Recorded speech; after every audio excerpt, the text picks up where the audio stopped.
Diabetes എന്ന് പറയുമ്പോൾ നമ്മൾ ചെറിയ കുട്ടികളിൽ, പ്രായം കുറഞ്ഞ ആളുകളിൽ കാണുന്ന ടൈപ്പ് 1 ഡയബറ്റീസ് ഉണ്ട്. അവിടെ ഇൻസുലിൻ്റെ അളവ് ശരീരത്തിൽ കുറവാണ്. ബീറ്റാ സെൽസിൻ്റെ അളവ് കുറയുന്ന ഒരു രോഗമാണ് ടൈപ്പ് 1 ഡയബറ്റീസ് അല്ലെങ്കിൽ ജുവനൈൽ ഡയബറ്റീസ് എന്ന് പറയുന്നത്. പിന്നെ നമ്മൾ ഏറ്റവും കൂടുതൽ കാണുന്നത് മുതിർന്ന പോപ്പുലേഷനിൽ, മുതിർന്ന ആളുകളിൽ കാണുന്ന ടൈപ്പ് 2 ഡയബറ്റീസ് ആണ്. അതാണ് ഏറ്റവും കൂടുതൽ നമ്മൾ കാണുന്ന ഡയബറ്റീസ് അല്ലെങ്കിൽ പ്രമേഹം എന്ന് സാധാരണ നമ്മൾ വിളിക്കുന്ന ഡയബറ്റീസ്. ഇതിൽ ഇൻസുലിൻ റെസിസ്റ്റൻസ് ആണ് പലപ്പോഴും ഒരു ഘടകമായിട്ട് മാറുന്നത്. ശരീരത്തിൽ ഇൻസുലിൻ ഉണ്ടെങ്കിൽ അത് പലപ്പോഴും ആക്ട് ചെയ്യാത്തൊരവസ്ഥ ശരീരത്തിൽ വരികയും ഈ കോശങ്ങളിലേക്ക് രക്തത്തിൽ നിന്നുള്ള ഷുഗർ ഇൻസുലിൻ ത്രൂ എൻ്റർ ചെയ്യാണ്ടിരിക്കുകയും ചെയ്യുന്നതാണ് ഇതിൻ്റെ മെയിൻ പ്രോബ്ലം ആയിട്ട് വരുന്നത്. പിന്നീട് നമ്മൾ കാണുന്നത് ജനിതകമായിട്ടുള്ള പ്രോബ്ലംസ് കാരണം വരുന്ന ഡയബറ്റീസിൻ്റെ കുറച്ച് ടൈപ്പുകളും ഗസ്റ്റേഷണൽ ഡയബറ്റീസ് അല്ലെങ്കിൽ പ്രഗ്നൻസിയിൽ വരുന്ന ഡയബറ്റീസും ആണ്. ഇന്ന് നമ്മൾ മനസ്സിലാക്കേണ്ടത്, നമ്മളെ ഏറ്റവും കൂടുതൽ വറി ചെയ്യിക്കുന്ന ഒരു ഘടകം ഡയബറ്റീസ് ക്യൂറബിൾ ആണോ അല്ലെങ്കിൽ റിവേഴ്സിബിൾ ആണോ എന്നുള്ളതാണ്. ഡയബറ്റീസ് ഈസിലി മാനേജബിൾ ആണ്. മരുന്നുകൊണ്ടും ലൈഫ് സ്റ്റൈൽ, അതായത് നമ്മുടെ ജീവിതശൈലി മാറ്റുന്നതുകൊണ്ടും ആഹാരം ക്രമീകരിക്കുന്നതുകൊണ്ടും വ്യായാമം ചെയ്യുന്നതുകൊണ്ടും ഒക്കെ ഇതിൻ്റെ ഒരു സമഗ്രമായ ഒരു കോമ്പിനേഷനാണ് ആക്ച്വലി നമ്മുടെ ഡയബറ്റീസ് മാനേജ് ചെയ്യാൻ നമ്മളെ സഹായിക്കുന്നത്. അപ്പോൾ ഡയബറ്റീസ് ഈസിലി മാനേജബിൾ ആണെങ്കിലും ഇന്ന് നമ്മുടെ കയ്യിൽ മെഡിക്കേഷൻസ് ഉണ്ട് where diabetes can be reversed. അതായത് ഡയബറ്റീസ് നോർമലാക്കാൻ ഒരു ചാൻസ്, ഒരു ഓപ്ഷൻ നമുക്കുണ്ട്. ഒരു ചെറിയ ശതമാനം ആളുകളിലെങ്കിലും ഡയബറ്റീസ് റിവേർട്ട് ചെയ്യാനുള്ള ചാൻസസ് ഹൈ ആണ്. ഇതിൽ വേറൊരു ഘടകം എന്ന് പറയുന്നത് പ്രീ ഡയബറ്റീസ് ആണ്. ഈ പേര് സൂചിപ്പിക്കുന്ന പോലെ തന്നെ ഡയബറ്റീസിന് തൊട്ട് മുന്നേ ഉള്ള ഒരു അവസ്ഥയായിട്ട് പ്രീ ഡയബറ്റീസിനെ മനസ്സിലാക്കാവുന്നതാണ്. ബ്ലഡിൽ ഏത് പാരാമീറ്റേഴ്സ് ആണ് ഒരാളെ പ്രീ ഡയബറ്റീസിലോട്ട് നയിക്കുന്നത് അല്ലെങ്കിൽ പ്രീ ഡയബറ്റിക് ആണ് എന്ന് പറയുന്നതിനുള്ള ഗൈഡ് ലൈൻസ് നിങ്ങളുടെ സ്ക്രീനിൽ ഇപ്പോൾ തെളിഞ്ഞു വരുന്നതാണ്. നമ്മൾ മനസ്സിലാക്കേണ്ടത് ജീവിതശൈലിയും പുതിയ ജനറേഷനിലുള്ള സ്ട്രെസ്സ്, ലൈഫ് സ്റ്റൈല്, ആഹാരക്രമത്തിലുള്ള വ്യതിയാനങ്ങൾ, ഇതൊക്കെയാണ് പലപ്പോഴും നമ്മൾ പ്രീ ഡയബറ്റീസിലോട്ട് നയിക്കുന്നത്. വേറെ ലക്ഷണങ്ങൾ പ്രകടിപ്പിക്കാത്തതുകൊണ്ട് പലപ്പോഴും നമ്മൾ ഇതിനെ ഇഗ്നോർ ചെയ്യുകയാണ് പതിവ്. മനസ്സിലാക്കേണ്ടത്, ഇന്ത്യയിലുള്ള പ്രീ ഡയബറ്റീസ് റേറ്റ്സ് വളരെ ഹൈ ആണ്.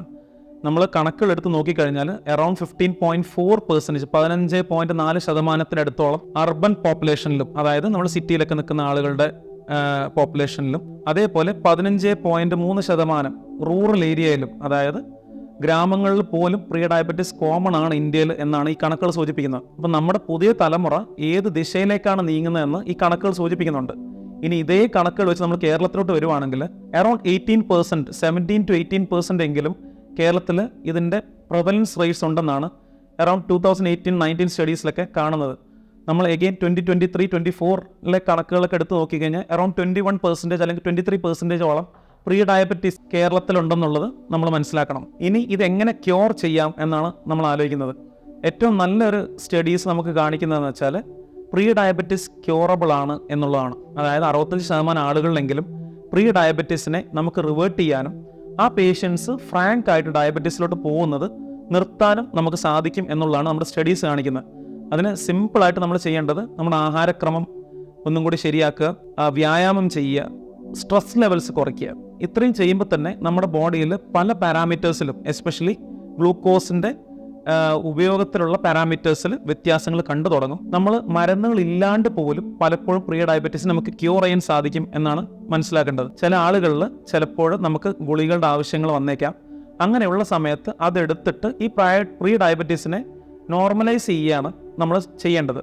ഇങ്ങനെ ചെയ്യുമ്പോൾ ഭാവിയിൽ ഡയബറ്റിക് ആവാനുള്ള ചാൻസസ് കുറഞ്ഞു വരികയാണ്. ഇത് ഒരു ക്യൂറബിൾ അസുഖമാണെന്നുള്ളത് നമ്മൾ ആദ്യം മനസ്സിലാക്കുക. അതിന് സിമ്പിളായിട്ട് നമ്മൾ ചെയ്യേണ്ടത് നമ്മുടെ രക്തം ഒന്ന് പരിശോധിക്കുക എന്നുള്ളത് മാത്രമാണ്. നമ്മൾ പണ്ടൊക്കെ ആളുകളെ കാണുന്ന സമയത്ത് അല്ലെങ്കിൽ കുട്ടികളെ കാണുന്ന സമയത്ത് വണ്ണം കൂടിയ കുട്ടികൾ നന്നായിട്ട് കഴിച്ചു വരുന്ന ആളുകളാണ് നമ്മൾ സന്തോഷത്തോടെയാണ് അത് കാണുക. ഇന്ന് നമ്മൾ വണ്ണം കൂടിയ കുട്ടികളെ കാണുമ്പോൾ നമ്മൾ മനസ്സിലാക്കേണ്ടത് ഭാവിയിൽ അവർ ഈ ഒബീസിറ്റി കാരണം, അതായത് തടി കാരണം തന്നെ ഡയബറ്റീസിലോട്ട്, പ്രീ ഡയബറ്റീസിലോട്ട് ആദ്യവും പിന്നെ ഫ്രാങ്ക് ഡയബറ്റീസിലോട്ടും പോകാനുള്ള സാധ്യതകൾ വളരെ കൂടുതലാണ്. വ്യായാമം ജീവിതത്തിൻ്റെ ശൈലിയാക്കി മാറ്റേണ്ടത് ഇന്നത്തെ ഇന്ത്യയുടെ ഒരു അനിവാര്യതയാണ്.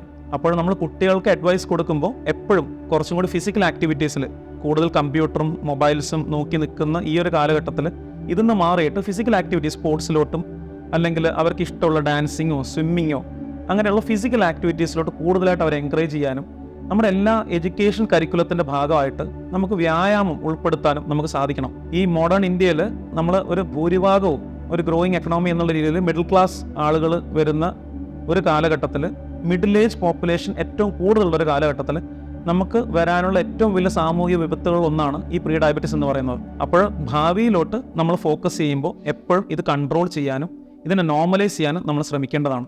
Don't be at ease, be active and stop diabetes.